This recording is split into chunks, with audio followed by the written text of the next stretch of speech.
केले नागबाबा म्हणतात, पाठ मांडूनी वरी बैसविले, मना येईल ते नाव ठेवले. या ज्यांना शिकायला लागले येड लागले येड. अरे विचार काय करता? कोणत्याही देवाला देव मानता तुम्ही? कशालाही देव मानता महाराज? देव कोणता देव कोणता? आमच्या संतांनी सांगितलं पहिला देव. एक जण काशी यात्रेला चालला होता. कुठे चालला होता? काशीला. तेव्हा सांगा, काशीला आपल्या धर्मात काय लिहिलंय?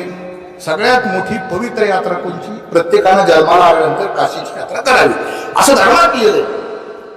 आणि जर एखादा माणूस चुकला, बापानी पोराला काम सांगितलंय, बाळू मी जरा दौंडला जाऊन येतो, तू काय कर, तू राहणार जा ना, काम कर, मी जरा जाऊन येतो. बाप गेला दौंडला, पोरग बसलं मोबाईल मध्ये रील्स बघत, गेलंच नाही राहणार, मला गेलंच नाही.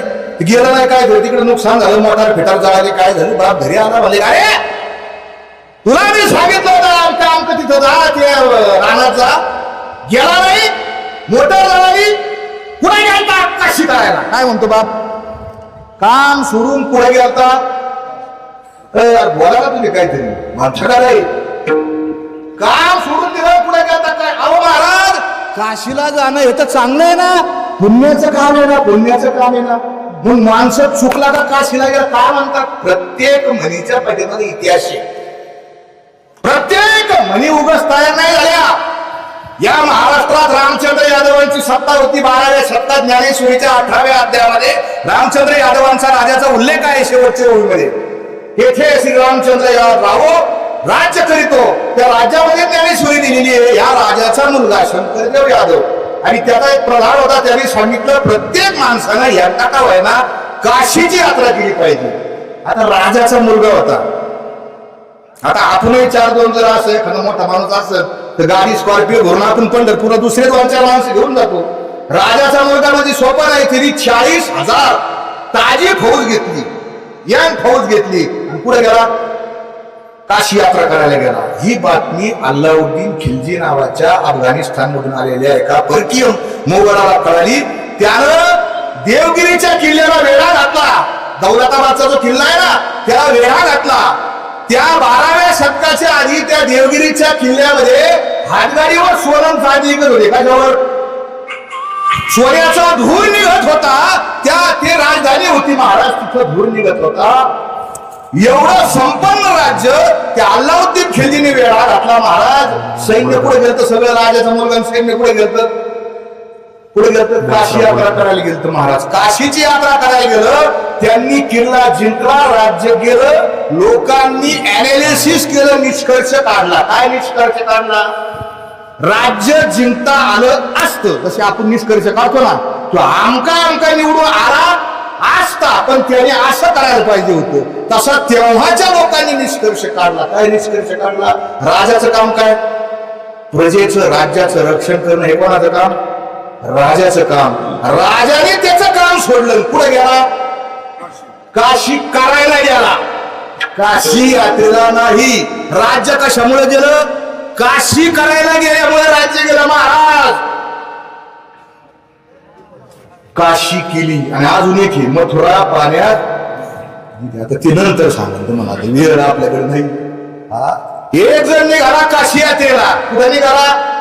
काशी यात्रेला. तो काय म्हणले, कुठे चालला ना? मी काशी यात्रेला चाललो. म्हणले येणार झाला का? काय काय काशीला? काशीला काय तुम्हाला माहित आहे का? म्हणले ही ट्रिप काढली महाराजांनी. म्हणले चाले पैसे भरलो आम्ही, 4 चाललो काशी यात्रेला चाललो.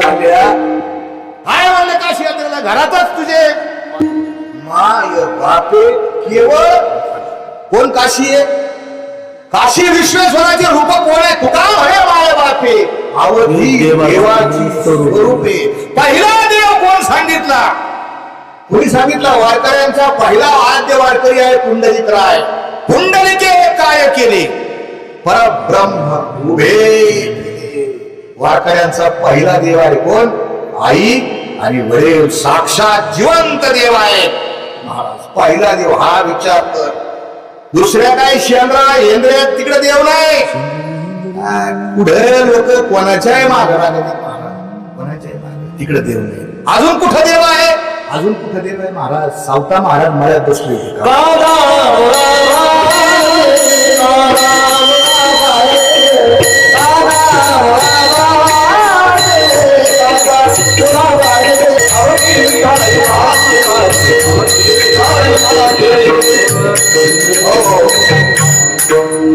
महाराज मळ्यात बसले होते, मळ्यात काम करत होते. एका हातात दिवा होता, एका हातात कांद्याचं कोणतरी सांगितलं असं बघ कांद्याला चांगला भाव आलाय. महाराज बसले असते, आपले कांदे काढत बसले होते. आणि मग कांदे काढत असताना तिकडून दिंडी आली. महाराज पंढरीची वारी आहे, चला दिंडीला. महाराज म्हणजे नाही नाही, अहो पंढरपूरला, अहो चला पंढरपूरला. म्हणजे काय आहे पंढरपूरला? अहो पंढरपूरला देव आहे.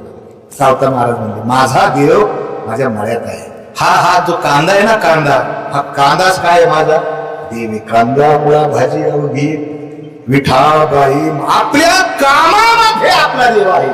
कामामध्ये काम, काही म्हणा, आमचा देव आमच्या कामामध्ये. मी जे काही काम करत असेल महाराज ते इमानदारीत करतो, प्रामाणिकपणे करतो, आणि त्याच्यातच मला देव सापडतो.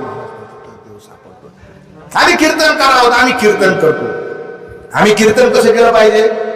प्रामाणिकपणे केलं पाहिजे का पैशामुळे पैशाला बघून केलं पाहिजे? तुम्ही सांगा. काय काय महाराज म्हणते नाही नाही, मोठ्या महाराज कीर्तन करतो. मोठा कोणचा महाराज? मोठा. मोठा म्हणजे काय? मोठा म्हणजे काय? आपली काय व्याख्या? आपण कोणाला मोठं म्हणतो? मोठा म्हणजे आपल्या डोक्यात गणित, आपले चष्मे फिट येतं. मोठा महाराज म्हणजे मोठी गाडी, फॉर्च्युनर मध्ये आला, इनोवा मध्ये आला महाराज, मोठा महाराज आहे का नाही? एसटीत आला तर तुम्हाला जर तिकडे हाणायची पारी धरून लागेल एसटी, महाराज बरोबर येतील कशाने का या येतो चौक पोचर या, मग तुम्हाला गाडी पाठवतो. मोठा महाराज मोठे. अहो मोठेपणाची व्याख्या प्रभू रामचंद्रांना मोठं म्हटलं गेलं. कारण आहेत महाराज, कारणाशिवाय मोठं म्हटलं गेलं नाही. काय मोठं म्हटलं गेलं? वाल्मिकी ऋषींनी रामायण दिलं. प्रभू रामचंद्राला महत्तम असं देवाचा दर्जा दिला. का दिला? कारण एकदा भजन करा,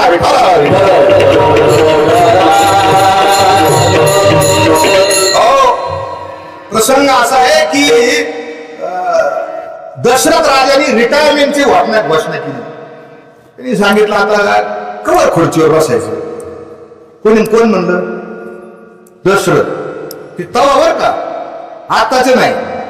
दशरथ राजा काय म्हणले, आता 60 वर्ष झालं रिटायरमेंटचं वय, आता काय करू, मी रिटायर होतो आणि उद्या कोणाला खुर्चीवर बसवायचं, गादीवर बसवायचं. तेव्हा खुर्ची नव्हती, तेव्हा गादी होती. खुर्चीच कुठून आली कोणाला माहिती केव्हापासून.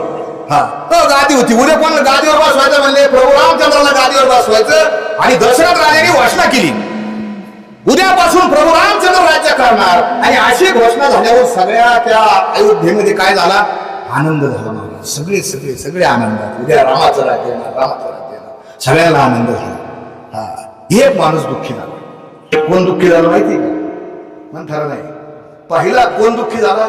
स्वतः प्रभू रामचंद्र. का दुःखी झाले? काय ते पद ब्रह्मादिक पदे दुःखाची शिराणी. खुर्ची म्हणजे वाईट आहे, कातील मला नको रे देवा नको. दुःखी वाईट वाटलं प्रभू रामचंद्र, नको म्हणले खुर्ची. बरोबर का? सगळ्या अयोध्येला आनंद झाला आणि प्रभू रामचंद्राला दुःख वाटलं. दुसऱ्या दिवशी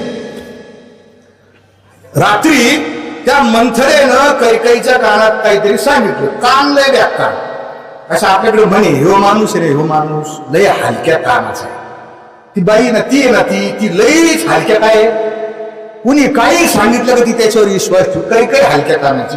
मंथरेने सांगितलं, तिच्या डोक्यात फेट बसलं. ती गिरी त्या सगळ्याला कथा माहिती, मी काही विस्तार करणार नाही. सांगितलं बघ, त्या माझे 3 वर येतो दशरथ मला माग. तिने सांगितलं मला उद्या भरत गादीवर बसवायची घोषणा करा, रामाला वनवासात पाठवा. आणि दुसऱ्या दिवशी परत बाजी पलटली आणि घोषणा झाली, प्रभू रामचंद्रांनी वनवासात जायचं, भरताने गादीवर बसायचं. आता जशी ही घोषणा झाली सगळी अयोध्या दुःखी झाली आणि एका माणसाला आनंद झाला, आणि त्याचं नाव आहे प्रभू रामचंद्र. वाल्मिकी ऋषींनी विचारलं, मोठं माणसं का? हे सांगतोय मी. प्रभू रामचंद्र मोठे का? विचारलं. अहो काल तुम्हाला गादी भेटणार होती, भारताचं पंतप्रधान पद भेटणार होतं, आमदारकी नव्हती भेटणार, मंत्रीपद नाही. काय भेटणार होतं तुम्हाला? प्रभू रामचंद्र देशाचा राजा होणार होता, त्यावेळेस तुम्हाला दुःख झालं. आज तुमची खुर्ची गेली, तुम्हाला आता आनंद झाला. काय भानगड? सांगा कारण, सांगा कारण सांगा. आणि मग प्रभू रामचंद्रांनी सांगितलं, ऐका माझ्या आनंदाची 4 कारणं आहेत. माणूस मोठा का ठरतो? माझ्या आनंदाचं पहिलं कारण आहे, मी उद्या वनवासाला जाणार. मी उद्या वनवासाला जाणार आणि मी वनवासाला जाणार, माझा भरत गादीवर बसणार, माझ्या आईची इच्छा पूर्ण होती, हे माझ्या आनंदाचं पहिलं कारण आहे. आई म्हणजे सख्खी नव्हती, हा ती काही काही सख्खी नव्हती. काय म्हणले? आईची इच्छा. आईची इच्छा हे माझ्या आनंदाचं काय कारण आहे. नीट लक्षात ठेवा, माणसं मोठी का ठरतात म्हणले. दुसरं काय आनंदाचं कारण? माझ्यामुळे माझ्या बापाचं वचन पूर्ण होतंय, हे माझ्या आनंदाचं दुसरं कारण आहे. तिसरं कारण सांगा. माझ्यामुळं माझा भाऊ गाडीवर बसतोय, हे तर फारच महत्वाचं. आजचा काळ आहे ना, आजचा काळ. तुम्ही कोर्टात जाऊन बघा, मी वकील आहे. कोर्टात जर गेले, वाटणीचे खटले जे आहेत ना, वाटपाचे खटले, कोणा चालू असतात? गप्पच बसले. हा, माझ्यामुळं माझा भाऊ गादीवर बसणार, माझी खुर्ची मी त्याला देतो, हे माझ्या आनंदाचं कारण आहे महाराज. आणि आनंदाचं चौथं कारण सांगा काय? अहो, तुमचा भाऊ खुर्चीवर गादीवरती बसणार, आईचं वचन पूर्ण होणार, बापाचं काय होणार पूर्ण. तुम्ही जंगलात जाणार आहे महाराज, त्याच्यात काय आनंद आहे? हो, आनंद आहे म्हणजे त्या वनामध्ये, जंगलामध्ये साधू संत राहतात आणि त्या साधू संताची संगत, त्या साधू संताचा सहवास मला होईल, हे माझ्या आनंदाचं कारण आहे. विठ्ठल